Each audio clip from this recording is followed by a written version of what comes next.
everyone, it's Tanya from Royal City Nursery. It's still bulb season. We love this season. We're going to talk through some daffodils or narcissus, and that's one of the wild questions we get. What the heck's a daffodil? What's the heck's a narcissus? Well, believe it or not, it's actually the same plant. Narcissus is the Latin name for daffodil. I know, I don't make this stuff up. But let's take a look at some of the different varieties. So we've got the very, very traditional ones, and that's the King Alfreds. So King Alfreds are those big, beautiful yellow ones we see in mid-spring. There's also some peach, and that's kind of wild. So this is cum laude, and that is a peach daffodil. You get some beautiful white ones like ice follies. You also get my personal favorite, which is Talia. Now this one's a dwarf one. So when we think about daffodils, you basically have two different sizes. You get the big ones that do, say, 12 to 15 inches, and then you get the little dwarf ones that, like Talia or like tete-a-tete.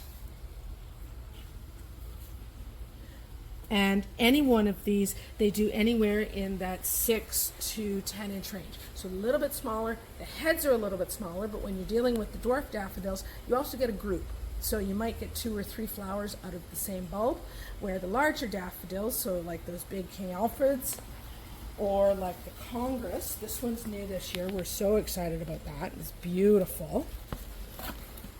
Or even for something a little bit different, like the Poeticus, you normally get 1 plant per bulb. And when we look at a daffodil bulb, that's this thing. So if it's got 1 point, you're normally going to get 1 flower, unless we're dealing with the rock garden daffodil. How do you plant them, you ask? Well, the biggest thing is really, you dig a hole and you drop them in. It's that simple. But if we're going to plant them properly, we want to plant them point up. That's the easy way. We normally plant them about 2 to 3 times the depth of the bulb. So a daffodil is going to go about 6 inches down. So once you get a hole dug, you're going to put the daffodil in and literally screw it into the soil. Put the soil back. Add some bone meal, because that's this one here. Bone meal is phenomenal for transplanting. Water well, and then you're going to wait for spring. So it makes it super, super easy. So get those daffs, pick them up now. You got to get them planted around Thanksgiving. So we'll talk to you later. Bye-bye.